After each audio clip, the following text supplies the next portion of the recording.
So today I'll be talking about how neutral variation limits the predictability of protein evolution. So spoiler alert, I'm a biochemist and geneticist. So what I'll be talking about is comparing our experimental results with various evolutionary models. So to start off, neutral variation is ubiquitous in biology. And what I mean by that is imagine any kind of function that a protein performs in an organism. There are different sequences that perform the same function in various organisms, something we refer to as orthologous proteins. And here is the examples of humans, birds, fishes, and yeast. And inside a particular species, redundant duplicate genes are a rich source of this variation. What I mean by that is, imagine that, yeah. So imagine you have an ancestral gene which interacts with different proteins over here.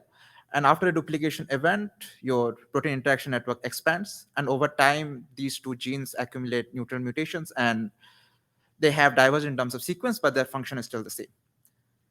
And what we have observed in various studies is that the different kinds, so the same kind of mutations in these different paralogous proteins have the ability to have different effects. And this is the phenomenon we refer to as epistasis, and this has been observed in various orthologous proteins. Now, the idea here is that does this kind of phenomenon affect these gene duplicates? And the major question that I will be focusing on here is how good are evolutionary models at predicting the impact of such epistasis? So the model system I use is something called as an SS3 domain. And this is a small 60 amino acid long protein domain, which interacts with small intrinsically disordered regions in other proteins. And every SS3 domain has its own specificity where it recognizes different kind of residues on the interaction partner. So these are two examples of that. And the specific model system I use are myosin proteins in yeast. Now, myosins, as we know, are muscular proteins, but yeast also has them without having muscles to do other kind of functions. And these SS3 domains have around 20% of sequence divergence. But the interesting part is that they bind to the same consensus motif. And we identified 3 different interaction partners in our lab, which have that specific motif in their sequence. And that is what we use to do our study.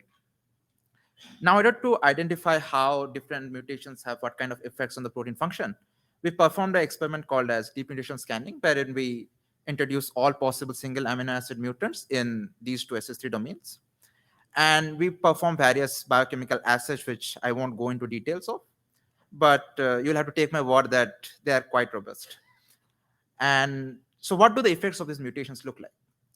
So in this scale over here, anything that is very red is bad for the protein function, and blue means the protein function is maintained. And what you can see here is that over here are the different positions that are present. And each of these amino acids represent the mutations that we created. And as you can see, there are certain positions which are extremely red, which means any mutation you do causes total loss of function. And the blue parts basically maintain that the function is maintained. And we compared our results with various evolutionary models that have been developed over the years. And the best performing model we found by far was the GEMI model, which was developed in 2019. And these are the 2 examples that I'm showing over here. We have a Spearman correlation of around 0.72 and 0.71 for 2 different interaction partners. And what we saw in our experiments, as I talked about effect of mutations and duplicates, is that there are many mutations whose effects depend on the domain in which they occur. But what I mean by that is, let's say we create the mutation in the myo5 SS3 domain or the myo3 SS3 domain.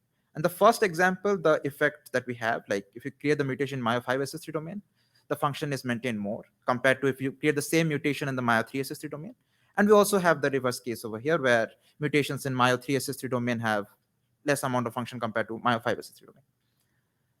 Now, the question is, how do the evolutionary models capture these effects that I showed you? So I'll show you the experimental results first. And this is for the first interaction partner over here. And what you see here is this green points means the effect is more conserved in the myo5 SS3 domain, and the blue points means the function is more conserved in the myo3 SS3 domain. And there are different positions where these kind of effects are seen. And we see similar kind of effects for these 2 interaction partners as well, with some differences. And when we compare that with the GEMI model, which had the most amount of correlation with our data sets, is that there are certain positions where this effect is present, but other parts we kind of lose that effect. So what is going on? What we see here is that these positions over here, where you see effects being present in the same direction for the experimental data and the evolutionary model data is that they're present at the core of the protein. But the parts where you do not see any kind of differences in the evolutionary model compared to the experimental data are present on the surface of the protein. So what it tells us is that the evolutionary models capture any kind of epistatic effect that is there at the core of the protein, but they're not able to capture the same epistatic information that is present at the surface of the protein. And so overall, since I showed you the best model performance and everything, we see that in terms of folded proteins, it performs quite well. It's able to capture all the mutation epistatic effects at the core of the protein. But there is still stuff that we need to understand, that how these different effects happen at the surface of the protein and how we'll be able to better predict them. But as we see in other talks as well, the final frontier will still lie in understanding the effects of disordered proteins, because it's hard to understand how these systems evolve. And as usual, we lack a lot of experimental data. So that is the path going forward. Thank you. So I would like to thank the SST3 Lab and all funding agencies and EvolCompGen for the travel fellowship for helping me to come here. And for other kind of interesting information in the paper, you can look at the preprint. It's under revision currently, so hopefully it should be out soon. So thank you. I'll take questions now.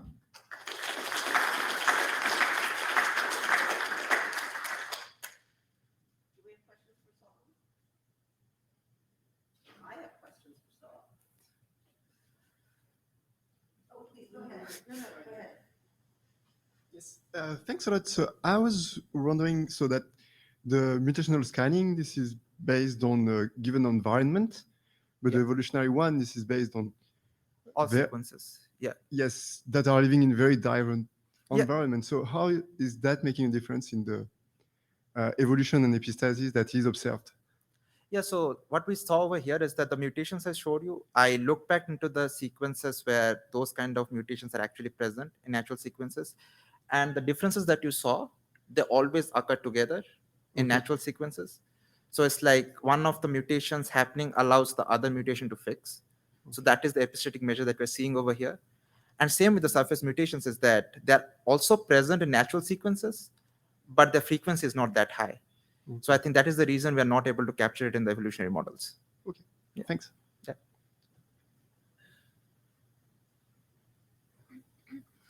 Yeah.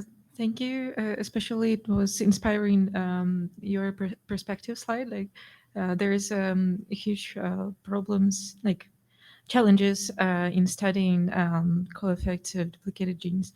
So two questions. One is small one, if I understood correctly.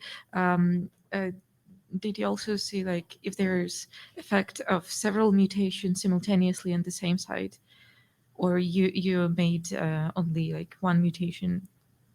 Yeah, nice question. So that information is there in the preprint, but I'll give a spoiler, is that we do mutations at the positions where the sequences vary, like take one mutation at a time and two mutations at a time.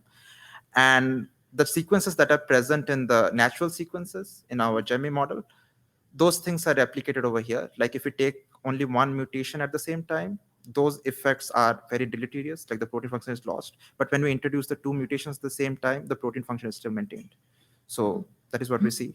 But we haven't gone beyond two mutations. So was still very interesting. Yeah. And like hard question. How would you think it's possible to measure the fitness landscape of interacting of two duplicated genes? You mean like actual fitness? Yeah, I know it's not directly what you did, but yeah, so that is something we are thinking of, because these genes that I showed you, they are conditionally essential. That is, if you delete two genes, the cell dies, so they're synthetically lethal. But if you delete one, there is no effect. So it's a bit hard to do actual fitness measurements, because it becomes an all or nothing approach. Like if we delete a gene and try to do mutations, then good chances that the cell will die. So it's be hard to get like a graded response. But it could definitely be done in other genes where the duplicates are essential in certain conditions, but not synthetically lethal. So that's definitely something that can be done. Yeah, thank you. We can discuss it later. Yeah.